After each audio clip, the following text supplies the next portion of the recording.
Right guys, we're just obviously here at Shelby America, and we're just with Vince, and I'll let Vince introduce himself because he's got many roles here with Shelby, and thank you for having us. Very good. Thank you guys for coming out.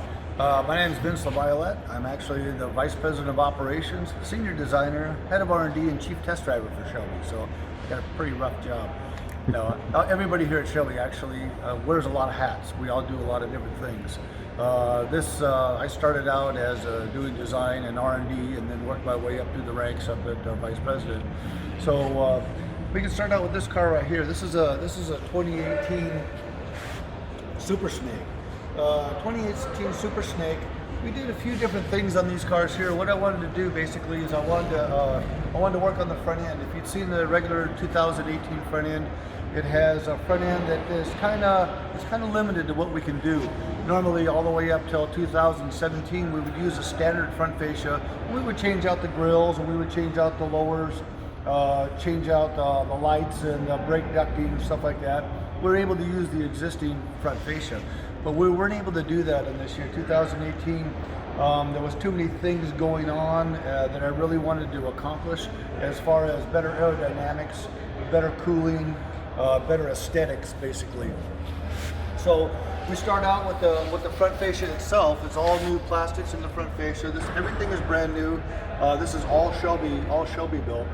So I started out by wanting to make sure that I got plenty of air down below. So we made it to where we got plenty of air for the intercooler and the radiator down below. We did brake ducting like we do on all of our cars, so we had maximum brake ducting. And then we actually put ports on each side. What that did is made it to where we could put in a transmission cooler, or we could put an oil cooler on the other side. And then it still takes the existing front light that was from the factory car, and we still utilize that there. You'll see we do a nice splitter on the bottom here. You'll see a design that starts up into the grill. We do a lower splitter on the Super Snakes. The GT will only get this part here. Super Snakes, we add a little bit more on it, just a little more downforce. It's got a little wing on the side, starts a little swirl on the side, and actually helps pull all the air out from the front brake areas. This grill, the nice thing about this grill is we were actually starting to get a lot of air piled in. We had a lot of air coming in here. We got air coming in from the vents. We had a lot of air coming in. So I wanted to kind of knock that down a little bit. So it was kind of a twofold thing. We took the grill and closed the grill off down here on the bottom. What that did for us is it actually starts a little swirl about 100 miles an hour, kind of helps us with the downforce in the front. And slows a little of the wind down going in the top. We want to get maximum in the bottom and kind of slow it down up on the top. Another thing we did, a little bigger canards on the side right here, over 130 or so. It just gives you a little more stability. So it's just little things like that we tried to add into it. If you look at the hood is kind of unique. So normally for years I did the opening big on a Super Snake. That was fine for the cars that had the big motors. But when you get rid of the big motors, now we have a 5.0 motor in all the platform of the cars. Had to make the car a little more streamlined, had to make it a little more efficient. And not only that, now that we have the 5.0 motor, we're running a pretty big supercharger on them now. We have a variety of superchargers that we run, but the biggest problem we have is heat.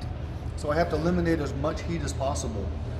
So 2017, I started working with the design of a double snouted hood, a little more lower profile. First one we did, we started bringing them out the side. There was a vent in the side back here in the back, and we pulled it out of. Let the air flow through. It worked pretty good. We got a little over 100 degrees out from under the hood. That was all right. We had to make it to where it was more efficient. So what we did is we bring the air in, we have it bounce off the top of the intercooler, which is on top of the supercharger now, and then evacuate out. So with all of our testing, we brought this thing out on the track. We did testing with it. I was very pleasantly surprised. Actually, at speed on the track, the ambient air temperature underneath the hood was only 8 degrees above what the air temperature was. Wow. So what that really did for us is it's a combination of the way the front end works, the way the hood works, everything like that. So in relation to if somebody else had exactly the same supercharger on their car, had a stock hood and a stock front end, they're going to have almost 180 to 200 degrees hotter under the hood. Yeah. So all that heat, evacuating all that heat, What that does is that gives us at least minimum of 30 to 35 more horsepower over everybody else. So on the straightaway, when they're fighting you down the straightaway, you're pulling away like this and they can't figure out why. Yeah. And it's all because of the aerodynamics that we do. So everything we do to these cars, we try to do for a reason. It must be rewarding that you've got that right. Exactly. It was. Very It was rewarding. very exciting. Yeah. I got videos of myself driving with the temperatures and all the gauges and stuff like that. I turned around with a big smile. Yeah. It was fun. Another thing I did a little different is the rockers.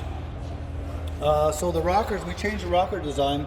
I got tired of getting out of the cars and hitting your feet on the rockers. The rockers tend to hang out a little bit far in a Mustang.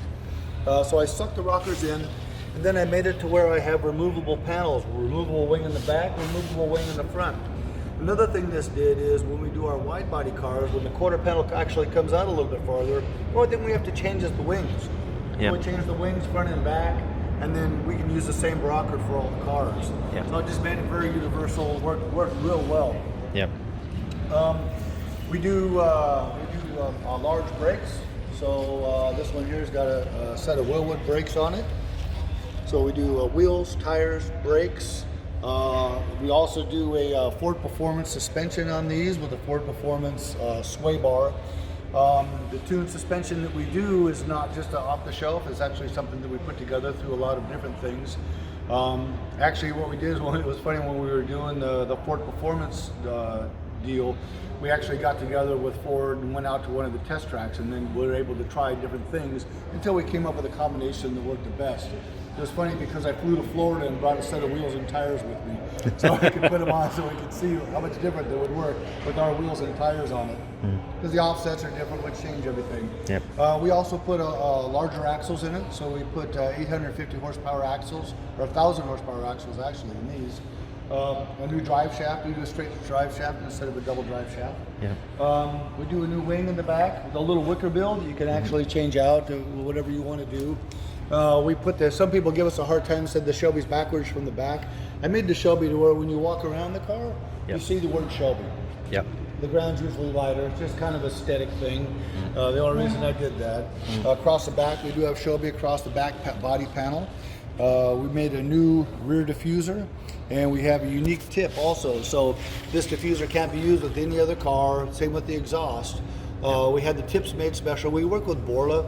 The reason I like to use Borla is because back in 2010, when we first started doing the 350 again, actually it gave the Borla team, we gave them a video of some of the race cars on the track. We said we like to get as close as we can to this tone. Yes. So they worked on it, and got it really nice. So if you listen to a Shelby and you listen to a regular Mustang, you can always tell a Shelby from a regular Mustang because it's got that certain note. So we try to carry that note all the way through with all of our cars. Yep. So when we came up with this design here, I wanted to do a little bit different design as far as the tip. I didn't want to do the double tip. I didn't want to do an oval tip like everybody else. I wanted to come up with something different. So that's why we came up with the octagon style tip on it. Yep. We do a full leather interior in the car. So leather change out on the inside. We do the sill plates. We change the little horse on the side you see on the ground now says Shelby. So it's kind of a net little thing. So some little things like that we like to hide. We do the side stripes. We do a stripe over the top. You can either get a painted stripe or you can do a vinyl stripe. Now in New Zealand they've given us the option of a insert colour on the seats. Yes. That's correct? Yes. Yep. Yep. So those colour ranges? There's probably about 14 different colors that you can use. Yep. So you can do that. You can change the stitching. You can change the inserts on it. You can do a black rim, or you can do a polished rim like this. Yes. So we're also there's also tire options. The car comes standard with the Michelin tire. We are going to offer this year. We are going to offer a new Shelby tire. Yeah, that looks fantastic. So yeah, it's something pretty exciting we've been working with. We want to have a tire that's comparable to what's on the market, what comes on the car, a little less price, something that you can afford more. So you can bring your car out to the track, you can have fun with it. And we're also coming out with a very, very nice track tire for these cars. And we're having a chat yesterday and you're saying you're very proud of your development that you've done in that tire. You've put a lot of hours into it. Yeah, Yes, we have we're working with a great company. It's called API, and we've been working. It's got a proprietary sidewall on it. Yeah. We change our tread. We have our own tread, so everything is ours. Yeah. It isn't something that we borrowed from somebody else. Yep. We actually took the time and did it to bear, to where it worked best for us. Oh, brilliant. Yeah. Alrighty, well, hey, thank you very much for that. And Madam Panel Works and obviously Shelby New Zealand are very, very excited to be putting these out on the road, and hopefully we can keep this. Well, we will keep the standard as good as what we're seeing here. Very good. We appreciate you coming by. Thank you. Thank you.